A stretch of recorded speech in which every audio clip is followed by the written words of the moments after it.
সুপ্রিয় শিক্ষার্থীবৃন্দ, আজকের ক্লাসে গত ক্লাসের ধারাবাহিকতায় আমাদের অর্থবাজার এবং দ্রব্যবাজারের যে অধ্যায়ে আমরা আলোচনা করেছিলাম সেই অধ্যায়েরই ধারাবাহিকতায় আজকে আমরা অর্থবাজারের ভারসাম্য দেখে কিভাবে এলএম কার্ভ পাওয়া যায় সেটা আজকে আলোচনা করব। তো আজকের এই ক্লাসে সুপ্রিয় শিক্ষার্থীবৃন্দ, আজকের এই ক্লাসে তোমাদেরকে স্বাগত জানাচ্ছি।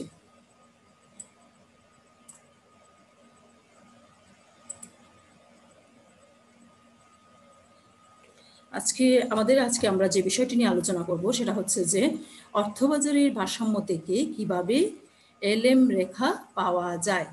আমরা এর আগের ক্লাসগুলিতে এলএম রেখার ইকুয়েশনের মাধ্যমে অর্থবাজারের ভারসাম্য থেকে যে ম্যাথমেটিক্যালি যে অংশটুকু আমরা দেখে আসছি, যে একটা ইকুয়েশন অর্থবাজারের ভারসাম্যের কয়েকটা শর্ত ছিল, সেখান থেকে কিভাবে এলএম সমীকরণ পাওয়া যায় সেটা আমরা এর আগের ক্লাসগুলিতে আলোচনা করে আসছি।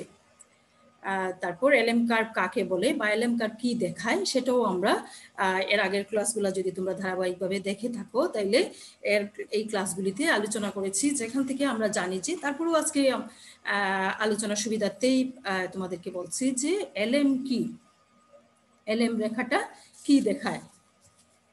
এলএম রেখা আমরা কি জানি? আমরা জানি যে এলএম রেখাটা কি অর্থবাজারের ভারসাম্য অবস্থা নির্দেশ করে। অর্থের চাহিদা এবং অর্থের যোগানের মাধ্যমে কি করে অর্থবাজারের ভারসাম্য অর্জিত হয়। অর্থের লেনদেন চাহিদা ও ফটকা চাহিদা অপেক্ষক একত্রিত করে অর্থের মোট চাহিদা অপেক্ষক পাওয়া যায়, যেটা আমরা এর আগের ক্লাসেও দেখে আসছি যে অর্থের লেনদেনজনিত চাহিদাকে L1 দ্বারা প্রকাশ করা হয় এবং অর্থের ফটকা চাহিদাকে L2 দ্বারা নির্দেশ করা হয়। এখানে L1 এবং L2 এই দুটি সমান হচ্ছে কি মোট চাহিদা, L সমান হচ্ছে L1 এবং L1 যোগ হচ্ছে L2। L1 কি? L1 হচ্ছে লেনদেনজনিত চাহিদা, যেটা মানুষের দৈনন্দিন জীবনের প্রয়োজন মেটানোর জন্য মানুষ যে পরিমাণ অর্থটা হাতে ধরে রাখে সেটাই হচ্ছে লেনদেনজনিত চাহিদা, অর্থের লেনদেনজনিত চাহিদা। আর ফটকা চাহিদা হচ্ছে ভবিষ্যতে বিভিন্ন ধরনের ভবিষ্যতে কোনো জিনিসের ভবিষ্যতে মুনাফা লাভের উদ্দেশ্যে মানুষ অথবা বিভিন্ন যুদ্ধ কিংবা বিভিন্ন জন্য মানুষ যে বিপদ এড়ানোর জন্য যে পরিমাণ অর্থটা অথবা ভবিষ্যতে প্রফিট বেশি আসবে সেই আশায় মানুষ যে পরিমাণ অর্থটা হাতে ধরে রাখে সেটাই হচ্ছে অর্থের ফটকা চাহিদা। সেই অর্থের ফটকা চাহিদাটা ইন্টারেস্ট রেটের সাথে জড়িত, আর হচ্ছে অর্থের লেনদেনজনিত চাহিদাটা হচ্ছে কি L1, সেটা হচ্ছে জাতীয় আয়ের সাথে জড়িত। তাইলে আমরা জানি কি? আমরা জানি L1 নির্ভর করে জাতীয় আয়ের উপর এবং L2 নির্ভর করে কিসের উপর?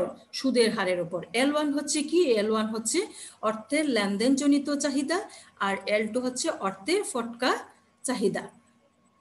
তাইলে L1 নির্ভর করে, L1 is a function of Y। এটা আমরা এলএম রেখা সমীকরণ যখন বের করি তখন আমরা এই জিনিসটা দেখে আসছি। তারপরে L2 নির্ভর করে কি? L2 is a function of I, যেটা হচ্ছে ইন্টারেস্ট রেট। L2টা কি? ইন্টারেস্ট রেটের অর্থের ফটকা চাহিদাটা ইন্টারেস্ট রেটের সাথে নেগেটিভলি রিলেটেড, আর অর্থের লেনদেনজনিত চাহিদা জাতীয় আয়ের সাথে পজিটিভলি রিলেটেড। কাজেই অর্থের মোট চাহিদা অপেক্ষক অর্থাৎ L সমান সমান কি? L সমান সমান হচ্ছে L1 যোগ হচ্ছে L2, এই দুইটাকে একত্রে বলা হয় L, অর্থাৎ মোট চাহিদা অপেক্ষক। তাহলে মোট চাহিদা অপেক্ষকটি একই সাথে দুইটি জিনিসের সাথে জড়িত, একটা হচ্ছে সুদের হার, অন্যটা হচ্ছে কি? জাতীয় আয়। সুদের হার কিসের সাথে জড়িত? অর্থের ফটকা চাহিদার সাথে জড়িত। আর জাতীয় আয়টা কিসের সাথে জড়িত? জাতীয় আয় হচ্ছে কি? মানুষের অর্থের যে লেনদেনজনিত যে চাহিদা সেই লেনদেনজনিত চাহিদার সাথে জড়িত। তাইলে মোট চাহিদা L সমান হচ্ছে L1 যোগ L2। তাইলে এই যে মোট চাহিদাটা এটা সুদের হার এবং জাতীয় আয়ের সাথে একই সাথে সম্পর্কযুক্ত। আচ্ছা, তাইলে তার সাথে কি করতে হয়? অর্থের যোগানের সমন্বয় সাধন করে, অর্থের যোগানের অর্থের যোগানের সমন্বয়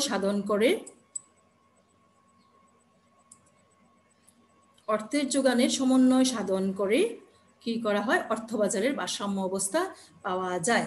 তাহলে অর্থের চাহিদা এবং অর্থের যোগানের সমতার মাধ্যমে কি অর্থবাজারের ভারসাম্যটা অর্জিত হয় এবং এই সম্পর্কের স্থাপনের মাধ্যমে এলএম রেখা পাওয়া যায়। এখন আমরা দেখব যে কিভাবে অর্থবাজারের ভারসাম্য থেকে এলএম রেখাটা আমরা অঙ্কন করতে পারি।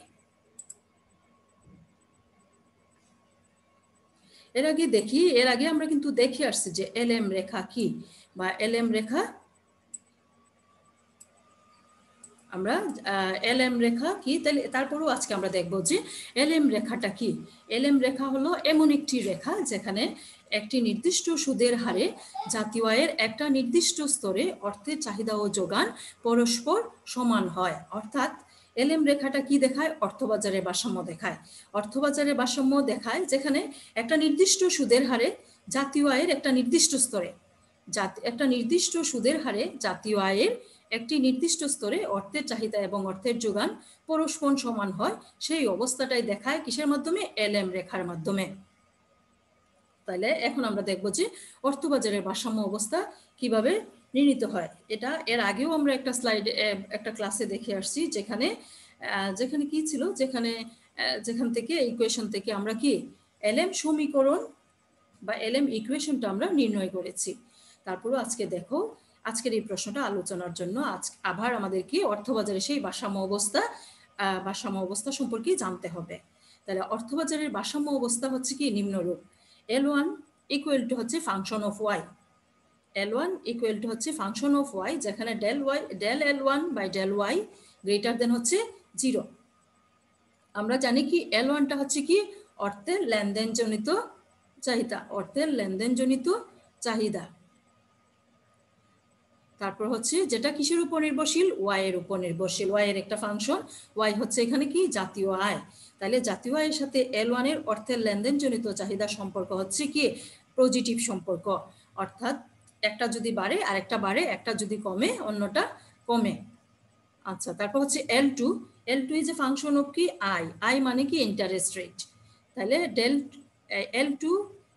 L2 by del I less than হচ্ছে 0, যেখানে অর্থের ফটকা চাহিদাটা ইন্টারেস্ট রেটের সাথে নেগেটিভলি রিলেটেড। অর্থাৎ একটা যদি বাড়ে অন্যটা কমে, একটা যদি কমে অন্যটা বাড়ে। তারপর হচ্ছে L সমান হচ্ছে L1 কি? L1 is a function of Y যোগ হচ্ছে L2 কি ফাংশন অফ আই সমান, এটা হচ্ছে কি অর্থের মোট চাহিদা, যেটাকে এল দ্বারা প্রকাশ করা হচ্ছে। এল হচ্ছে অর্থের মোট চাহিদা, অর্থের মোট চাহিদা হচ্ছে এই L1 যোগ L2। তারপর হচ্ছে অর্থের মোট যোগান, এম হচ্ছে অর্থের মোট যোগান, সেটা সমান হচ্ছে এম বার, অর্থাৎ অর্থের মোট যোগানটা হচ্ছে কি স্থির। অতএব এল সমান কি? এল আমরা জানি অর্থবাজারের ভারসাম্য কি দেখায়? অর্থবাজারের ভারসাম্য দেখায় অর্থের চাহিদা এবং অর্থের যোগানের সমতা। তাহলে অর্থের চাহিদা কোনটা? এল সমান কি? L1 function of Y is a L, 3 number যে ইকুয়েশনটা, তার মানে 3 নাম্বার ইকুয়েশন এবং 4 নাম্বার ইকুয়েশন ইকুয়াল টু যেখানে হবে সেখানেই হচ্ছে অর্থবাজারের ভারসাম্য। 3 নাম্বার ইকুয়েশনটা কি? এল সমান হচ্ছে L1, এটা ওয়াই এর একটা ফাংশন, তারপর হচ্ছে প্লাস L2 আই এর একটা, এই যে এখানে 3 নাম্বার ইকুয়েশনটা আমরা লিখলাম, সমান হচ্ছে কি এম সমান হচ্ছে এম বার। তার মানে কি এটা হচ্ছে অর্থের মোট যোগানটা স্থির, তার মানে অর্থের মোট চাহিদা সমান হচ্ছে অর্থের মোট যোগান, যেখানে সেটাই হচ্ছে অর্থবাজারের ভারসাম্য, অর্থাৎ মানি মার্কেট ইকুইলিব্রিয়ামের যে মানি মার্কেট ইকুইলিব্রিয়াম সম্পর্কে আমরা এখানে 5টা ইকুয়েশন পাওয়া গেল। এখানে 3 নাম্বার ইকুয়েশন হচ্ছে অর্থের মোট চাহিদা আর 4 নাম্বার হচ্ছে অর্থের মোট যোগান। এই 3 এবং ইকুয়েশন 4 যে জায়গায় সমতা আসবে সেটাই হচ্ছে কি মানি মার্কেট ইকুইলিব্রিয়াম। তাহলে 5 নাম্বার যে ইকুয়েশনটা সেটাই হচ্ছে মানি মার্কেট ইকুইলিব্রিয়াম।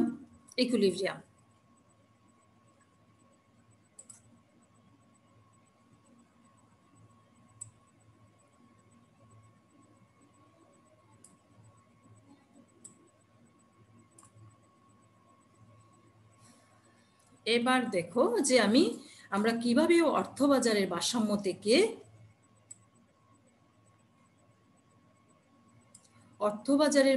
থেকে কিভাবে এলএম রেখা পাওয়া যায় সেটা আমরা ব্যাখ্যা করব। এখানে দেখো পাশে আমি এই চিত্রগুলি এঁকে নিয়েছি। এই চিত্রগুলি আমি অঙ্কন করেছি তোমাদের বোঝানোর জন্য যে আমাদের অর্থবাজারের ভারসাম্য থেকে কিভাবে এলএম রেখা আমরা পাই। এখানে দেখো 4টা গ্রাফ আছে, এ, বি, সি এবং ডি। 4টা গ্রাফ আমি আগে অঙ্কন করেছি। এখন দেখো আমরা আগে গ্রাফগুলির সাথে পরিচিত হয়ে নেই। এ যে গ্রাফটা, এটা হচ্ছে কি, এ হচ্ছে এই যে সুদের অর্থের ফটকা চাহিদাটা, এই যে L2 চাহিদা রেখা। এ যে চিত্র, সেই চিত্রের মধ্যে বা এ যে গ্রাফ, এর মধ্যে দেখাচ্ছে এতে হচ্ছে কি L2, অর্থাৎ L2 হচ্ছে অর্থের ফটকা চাহিদা রেখা। অর্থের L2 রেখাটা হচ্ছে এখানে অর্থের ফটকা চাহিদা রেখা, যেটা কিসের সাথে জড়িত আমরা জানি, ইন্টারেস্ট রেটের সাথে জড়িত। এবং ইন্টারেস্ট রেটের সাথে অর্থের ফটকা চাহিদার রিলেশন হচ্ছে আমরা এর আগে অর্থবাজারের ভারসাম্য যে অবস্থার যে বিভিন্ন ইকুয়েশনগুলো দেখে আসছে, এখানে আমরা দেখছি যে এই L2টা, এই আই মানে কি ইন্টারেস্ট রেট, আর এই L2টা হচ্ছে অর্থের ফটকা চাহিদা। অর্থের ফটকা চাহিদাটা এই ইন্টারেস্ট রেটের সাথে নেগেটিভলি রিলেটেড। এই জন্য L2 রেখাটা বাঁ থেকে ডান দিকে কি নিম্নগামী। তারপরে এই অর্থের ফটকা চাহিদাটা খ চিত্রে দেখো, অর্থের চাহিদা, খ চিত্রের মধ্যে অর্থের চাহিদা এবং অর্থের যোগানের সমতার মাধ্যমে অর্থবাজারের ভারসাম্য দেখানো হয়েছে। এই যে চিত্রটা, এই চিত্রটাতে কি অর্থবাজারের ভারসাম্য অবস্থা দেখানো হয়েছে, যেখানে এমএস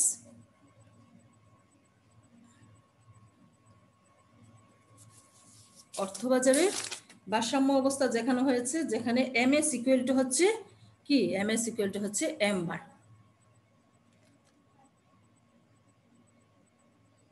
এম বার সমান আমরা কি লিখতে পারি, এল লিখতে পারি। এল সমান কি, এল সমান হচ্ছে এম বার, যেখানে এল সমান হচ্ছে কি, এল সমান হচ্ছে এম বার। এর আগের স্লাইডে আমরা দেখে আসছি যে অর্থবাজারের যে ভারসাম্যের ইকুয়েশনটা, সেই ভারসাম্যের ইকুয়েশন আমরা কি দেখে আসছি, আমরা দেখে আসলাম যে অর্থের চাহিদা সমান সমান হচ্ছে অর্থের যোগান। অর্থের চাহিদা সমান কি, অর্থের চাহিদা সমান হচ্ছে এল, সেটা সমান সমান হচ্ছে এম সমান এম বার, অর্থাৎ অর্থের মোট যোগান, সেই যোগান। এল সমান হচ্ছে এম বার, তাহলে এম এস সমান কি এম বার। এম বার হচ্ছে, এম এস হচ্ছে অর্থের যোগান, আর এম বার হচ্ছে কি অর্থের এল সমান এম লেখা যায়। এম সমান এল সমান যেহেতু এম বার লেখা যায়, কাজে এল সমান সমান যেহেতু এম বার, কাজে এল এর পরিবর্তে এখানে এম বার লেখা হয়েছে। আচ্ছা, এটা বি চিত্রে কি, তাহলে বি চিত্রের মধ্যে অর্থের চাহিদা এবং অর্থের যোগানের সমতার মাধ্যমে অর্থবাজারের ভারসাম্য দেখানো হয়েছে। এখানে গ চিত্র দেখো, গ চিত্রে কি আছে, গ চিত্রে হচ্ছে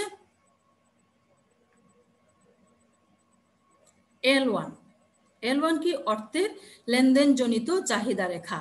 অর্থের লেনদেনজনিত চাহিদা রেখাটা কিসের সাথে জড়িত, অর্থের লেনদেনজনিত চাহিদাটা জাতীয় আয়ের সাথে জড়িত এবং জাতীয় আয়ের সাথে পজিটিভলি রিলেটেড, যার জন্য অর্থের লেনদেনজনিত চাহিদা যে রেখাটা, লেনদেনজনিত চাহিদা রেখাটা বাঁ থেকে ডান দিকে ঊর্ধ্বগামী।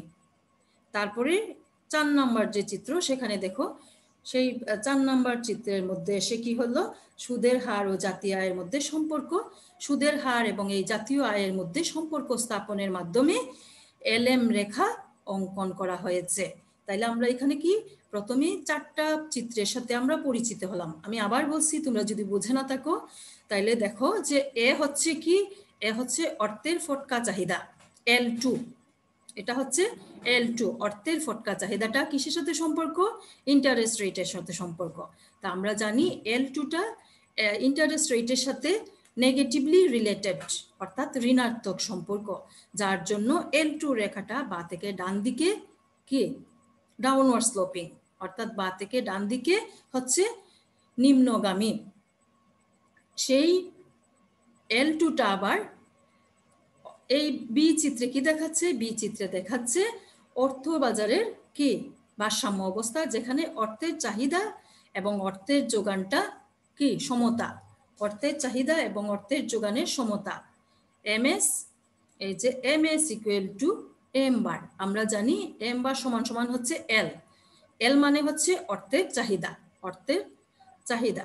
এল সমান হচ্ছে কি, এল সমান হচ্ছে অর্থের, এলটা সমান হচ্ছে এল সমান সমান এম বার লেখা যায়, তাহলে এলটা হচ্ছে কি অর্থের চাহিদা, তাহলে অর্থের চাহিদা সমান অর্থের যোগান, এই দুইটার সমতা অর্থবাজারের ভারসাম্য বি চিত্রের মাধ্যমে দেখানো হচ্ছে, যেটা অর্থের ফটকা চাহিদাটা সাথে কিন্তু লিঙ্কড, কারণ হচ্ছে অর্থের ফটকা চাহিদা হচ্ছে L2 আর অর্থের চাহিদা যেটা সেটা সমান হচ্ছে কি L1 এবং L2 দুইটা মিলে, তাইলে L2টা এখানে এই অর্থের চাহিদার সাথে সম্পর্কযুক্ত। তারপর হচ্ছে 3 নাম্বার যে চিত্রটা সেটা হচ্ছে L1, কারণ এই এম বার সমান যে এল আছে সেই এল সমান সমান হচ্ছে L1 যোগ L2 সমান সমান কিন্তু এল, সেই এল সমানই কিন্তু এম বার। তাইলে এই এম বারটা আবার কিসের সাথে জড়িত, অর্থবাজারের ভারসাম্যটা আবার এই যে L1 এর সাথেও লিঙ্কড। L1টা কিসের সাথে সম্পর্কযুক্ত, জাতীয় আয়ের সাথে, জাতীয় আয়ের সাথে এটা পজিটিভলি রিলেটেড, অর্থাৎ ধনাত্মক সম্পর্ক। অর্থের লেনদেনজনিত চাহিদা সমান হচ্ছে L1, সেটা জাতীয় আয়ের উপর নির্ভরশীল, জাতীয় আয়ের সাথে অর্থের লেনদেনজনিত চাহিদা সম্পর্ক হচ্ছে পজিটিভলি এরা রিলেটেড, অর্থাৎ যার জন্য অর্থের লেনদেনজনিত চাহিদার রেখাটা হচ্ছে কি বা থেকে ডান দিকে ঊর্ধ্বগামী, অর্থাৎ হচ্ছে আপার স্লোপিং। তারপরে দেখো এই যে এই এই জাতীয় আয়, সেই জাতীয় আয়টা আবার দেখো, সেই জাতীয় আয়টা আবার 4 নাম্বার চিত্রে এসে দেখানো হলো যে জাতীয় আয় এবং সুদের হারের মধ্যে আবার সম্পর্ক স্থাপন করা হয়েছে, যেখানে সুদের হারের সাথে জাতীয় আয়ের সম্পর্ক হচ্ছে পজিটিভ সম্পর্ক, সেই সম্পর্কের ভিত্তিতেই এলএম রেখাটা অঙ্কন করা হয়েছে। 4টা গ্রাফ আমরা পরিচিত হয়ে নিলাম, এখন আমরা ব্যাখ্যা করব যে কিভাবে এই 4টা গ্রাফ লিঙ্ক হলো। প্রথমে দেখো আমরা এই চিত্র থেকে বর্ণনা আমাদেরকে যখনই আমরা চিত্রের ব্যাখ্যা দিব তখনই হচ্ছে চিত্রের ব্যাখ্যাটা শুরু হবে এক নাম্বার যে এ নাম্বার যে গ্রাফ আছে সেই এ নাম্বার গ্রাফ থেকে। তাহলে দেখো এ নাম্বার থেকে, এ নাম্বার কিসের চিত্র, এ নাম্বার হচ্ছে অর্থের ফটকা চাহিদার চিত্র L2 যেটা। তাইলে দেখো এখানে L2, তাইলে এখানে দেখো ইন্টারেস্ট রেট যখন I1, ইন্টারেস্ট রেট যখন প্রাথমিক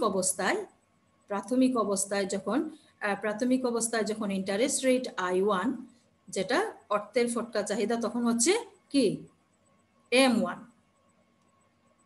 তোমরা চিত্রগুলি একটু ভালোভাবে লক্ষ্য করবে যে এ নাম্বার গ্রাফ থেকেই আমাদের এই চিত্রের বর্ণনা দিতে হবে, যে কিভাবে 3টা চিত্রকে লিঙ্ক করে 4 নাম্বার চিত্র এলএম রেখাটা আমরা পেলাম।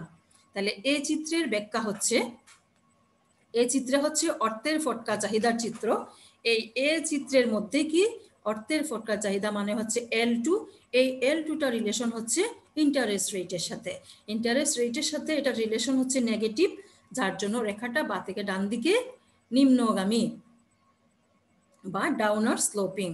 আচ্ছা, তাইলে আমরা প্রাথমিক অবস্থায় এই চিত্র থেকে যখন বর্ণনা শুরু করব তখন ইন্টারেস্ট রেট প্রাথমিক অবস্থায় আমরা মনে করি I1, ইন্টারেস্ট রেট যখন I1 তখন অর্থের ফটকা চাহিদা হচ্ছে M1, যা কি হচ্ছে যে যা উপরের চিত্রে গিয়ে কিসের সাথে T1 লেনদেন ও সতর্কতামূলক চাহিদা, লেনদেন ও সতর্কতামূলক চাহিদা, লেনদেন সতর্কতামূলক চাহিদা কি L1 যেটা সেই T1 এর সাথে যুক্ত হয়ে এই M1 হচ্ছে অর্থের ফটকা চাহিদা, I1 ইন্টারেস্ট রেটে M1 ফটকা চাহিদা, অর্থের ফটকা চাহিদাটা কিসের সাথে এই T1 এর সাথে, T1টা কি অর্থের লেনদেন ও সতর্কতামূলক চাহিদার সাথে যুক্ত হয়ে বি চিত্রে গিয়ে সেই T1টা দেখো কিসের সাথে, সেই Y1 এর সাথে,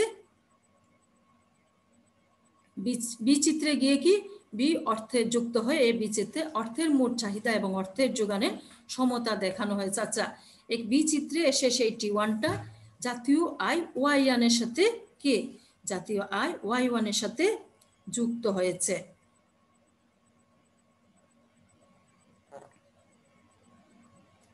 এখানে I1 থেকে যখন I1 যখন ইন্টারেস্ট রেট হয়, আমি আবার বলছি, I1 যখন ইন্টারেস্ট রেট তখন হচ্ছে অর্থের ফটকা চাহিদা M1।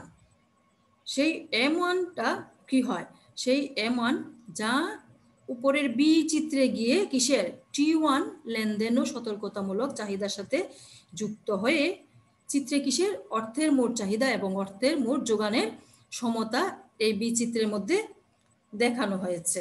এখানে T1-এ এসেছে, T1-এ কি লেনদেন ও সতর্কতামূলক চাহিদার সাথে যুক্ত হয়ে চিত্রে কিসের অর্থের মোট চাহিদা এবং অর্থের মোট যোগানের সাথে অর্থের মোট চাহিদা এবং অর্থের মোট যোগানের সাথে সমতা বা সমান দেখানো হয়েছে। T1 সেই T1 লেনদেন ও সতর্কতামূলক চাহিদাটা এখন দেখো সি চিত্রে এসে Y1 মানে কিসের সাথে মিলিত হয়েছে, জাতীয় আয়ের সাথে। সেখানে জাতীয় আয় হচ্ছে কি Y1 জাতীয় আয়ের সাথে সম্পর্কযুক্ত হয়েছে। সেই Y1 জাতীয় আয়ের সাথে সম্পর্কযুক্ত হয়েছে। সেই Y1 জাতীয় আয় ডি চিত্রে এসে দেখো সেই জাতীয় আয় লেভেলটা ডি চিত্রের এ বিন্দু দ্বারা নির্দেশ করা হয়েছে। সেই এ বিন্দুটা দেখো এখানে এই I1, সেই I1 ইন্টারেস্ট রেটের সাথে যখন আমরা একটা লাইন নিব সেটা এই I1 ইন্টারেস্ট রেটের সমান। অর্থাৎ সেই I1 ইন্টারেস্ট রেট এই চিত্র থেকে যখন আমরা শুরু করি, I1 ইন্টারেস্ট রেটে M1 ফটকা চাহিদা, সেই M1 ফটকা চাহিদাটা বি চিত্রে এসে কি অর্থের চাহিদা এবং অর্থের যোগান সমতা নির্দেশ করছে। এখানে T1 লেনদেনজনিত চাহিদার সাথে কি যুক্ত হয়ে বি চিত্রে অর্থের চাহিদা অর্থের যোগানের মধ্যে সমতা দেখানো হয়েছে। সেটা সেই T1টা সি চিত্রে এসে জাতীয় আয় Y1-এর সাথে যুক্ত হয়েছে। সেই সি চিত্রের জাতীয় আয় Y1টা নিচের চিত্রে কি এ বিন্দু দ্বারা সেই Y1 জাতীয় আয়টা নিচ দিকে যখন এই লাইন আমরা টানি সেটা এখানে এ বিন্দু দ্বারা দেখানো হয়েছে। সেই এ বিন্দু থেকে যখন পাশাপাশি আমরা এ চিত্রে লিঙ্ক করব, যদি আমরা সমান্তরালভাবে লাইন টানি তাহলে দেখবা যে সেই I1 ইন্টারেস্ট রেটটার সাথে জড়িত। তাহলে I1 ইন্টারেস্ট রেটে আমাদের জাতীয় আয় কতটুকু, জাতীয় আয় হচ্ছে Y1 লেভেল, Y1 ও Y1 পর্যন্ত, সেটা এ বিন্দু 4 নম্বর চিত্রের এ বিন্দু দ্বারা দেখানো হলো। এখন আবার আমরা এ চিত্র থেকে শুরু করব। যখন ইন্টারেস্ট রেট কমে যায়, আমরা জানি ইন্টারেস্ট রেট এবং অর্থের ফটকা চাহিদার সাথে হচ্ছে নেগেটিভলি রিলেটেড। তাহলে প্রাথমিক ইন্টারেস্ট রেট হচ্ছে I1, এখন ইন্টারেস্ট রেট যদি কমে যায় I2 হয় ইন্টারেস্ট রেট, তখন হচ্ছে কি অর্থের ফটকা চাহিদাটা বেড়ে যায়। ইন্টারেস্ট রেট যখন কমে যায় অর্থের ফটকা চাহিদাটা বেড়ে হলো কি M2 পরিমাণে। সেই M2টা উপরের চিত্রে এসে বি চিত্রে এসে কি করলো, যখন অর্থের ফটকা চাহিদা বেড়ে যায় তার মানে কি মানুষের হাতে অর্থের ধরে রাখার যে ইয়েটা সেটা কিন্তু বেড়ে গেছে। তাহলে কি উপরের চিত্রে এসে সেটা T2 লেনদেনজনিত চাহিদা, সেই T2 লেনদেনজনিত চাহিদার সাথে কি হয় সম্পর্কযুক্ত হয়ে বি চিত্রে এসে অর্থের চাহিদা এবং অর্থের যোগানের সাথে কি সমতা দেখানো হয়েছে। সেই T2 লেনদেনযুক্ত চাহিদার সাথে সেই M2 অর্থের ফটকা চাহিদাটা I2 ইন্টারেস্ট রেটে M2 অর্থের ফটকা চাহিদাটা বি চিত্রে এসে T2 কি লেনদেন ও সতর্কতামূলক চাহিদার সাথে যুক্ত হয়ে কি সেটা অর্থের যোগান এবং অর্থের মোট চাহিদা এবং অর্থের যোগানের সমতা দেখানো হয়েছে। সেই T2 এসে দেখো সি চিত্রের মধ্যে সেই T2টা কি হয়, এই যে এখানে T2টা হচ্ছে জাতীয় আয় Y2-র সাথে সম্পর্কযুক্ত হয়েছে। সেই Y2 জাতীয় আয় এবং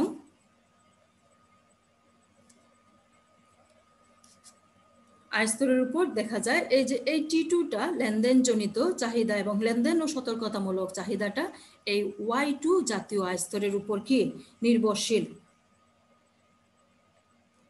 তাইলে সেই I2 ইন্টারেস্ট রেট এবং এই Y2 ইন্টারেস্ট রেটের I2 ইন্টারেস্ট রেট আর এই Y2 জাতীয় আয়ের কি জাতীয় আয় স্তরের মধ্যে সম্পর্ক, যে সম্পর্কটা সেই সম্পর্ককে নিচের দিকে দেখো, নিচের দিকে যদি আমরা এই Y2 T2 যে বিন্দুতে এই L1 রেখাকে ছেদ করলো সেই বিন্দু থেকে নিচ বরাবর যদি আমরা রেখাটা নিই তাহলে এখানে বিন্দু পাওয়া যায়, সেটাকে আমরা B দ্বারা নির্দেশ করলাম। তাহলে 4 নম্বর চিত্রে এসে I2 কিসের সাথে জাতীয় আয় Y2 এর সাথে যে সম্পর্ক সেটা দেখানো হয়েছে।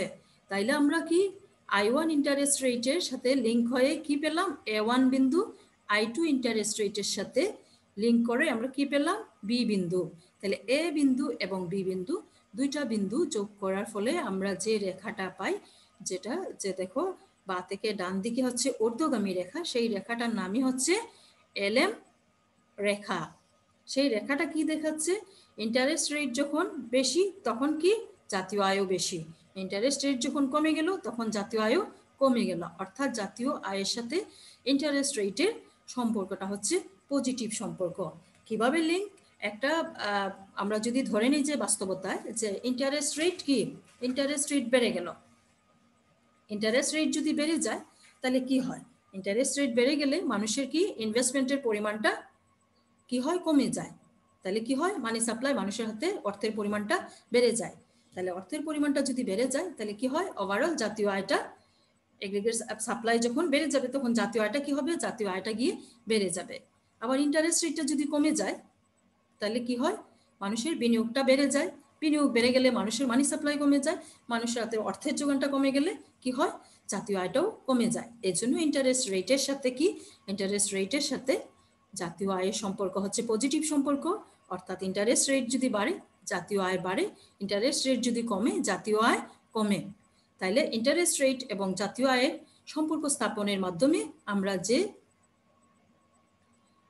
ইন্টারেস্ট রেটটা আমরা জানি কিসের সাথে জড়িত, ইন্টারেস্ট রেটটা আমরা জানি অর্থের ফটকা চাহিদার সাথে যুক্ত, অর্থের ফটকা চাহিদার সাথে ইন্টারেস্ট রেট যুক্ত।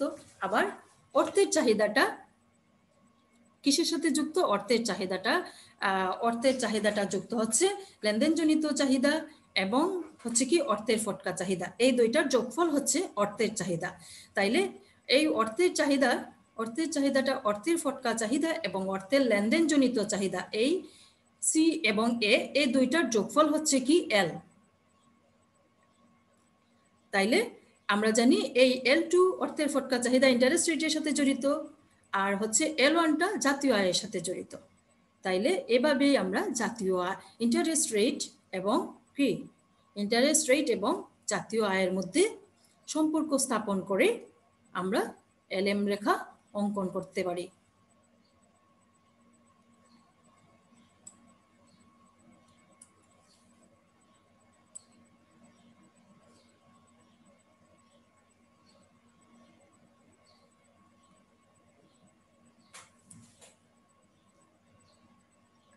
তাইলে পাশে দেখো, পাশে আমি তোমাদের এই চিত্রের ব্যাখ্যায় এতক্ষণ যা বললাম সব কিছুই দেখো এখানে পাশে আমি চিত্রের ব্যাখ্যাটা তোমাদেরকে তোমাদের বোঝার সুবিধার জন্য আমি লিখে দিয়েছি। তোমরা যাতে এই চিত্রের ব্যাখ্যাটা বুঝে আমি যা বলছি তা যদি বুঝে থাকো তাইলে পরীক্ষায় যদি এই প্রশ্নটা আসে যে অর্থবাজারের ভারসাম্য থেকে কিভাবে LM রেখা পাওয়া যায়, তাহলে তোমরা এই প্রশ্নটার আনসার পরীক্ষায় লিখতে পারবে।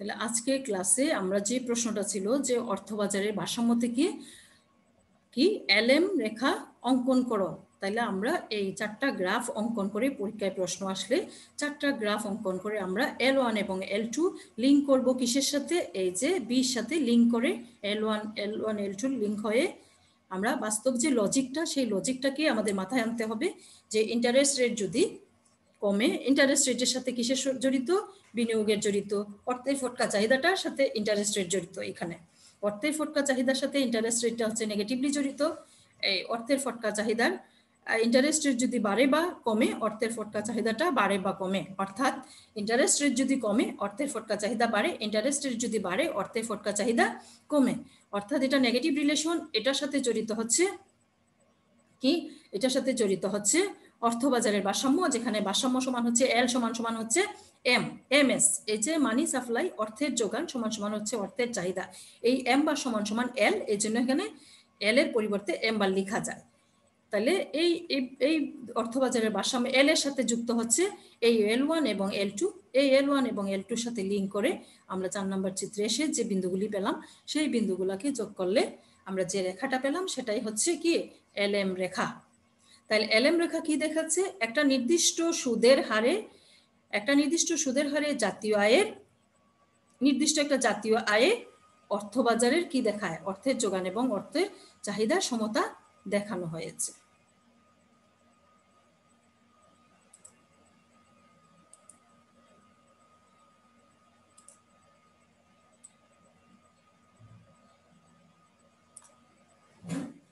তাহলে আজকের ক্লাস এখানেই শেষ। আজকের প্রশ্নটা তোমরা ভালোভাবে শিখবে, ভালোভাবে বোঝার চেষ্টা করবে, বারবার পড়বে। আমার ক্লাস ভিডিওটি তোমরা মনোযোগ সহকারে দেখবে, যাতে তারপরেও যদি তোমাদের কোনো জায়গায় বুঝতে অসুবিধে হয় তোমরা কমেন্ট লিখবে। আমি তোমাদেরকে পরবর্তী ক্লাস শুরু করার আলোচনা, পরবর্তী ক্লাসের আলোচনার আগে একটু তোমাদেরকে বুঝিয়ে দিব। তাহলে তোমরা সুস্থ থাকো, ভালো থাকো এবং ভালোভাবে পড়াশোনা করো। তোমাদের জন্য শুভকামনা এবং আজকের ক্লাসটি তোমরা ভালোভাবে দেখবে। Thanks to all.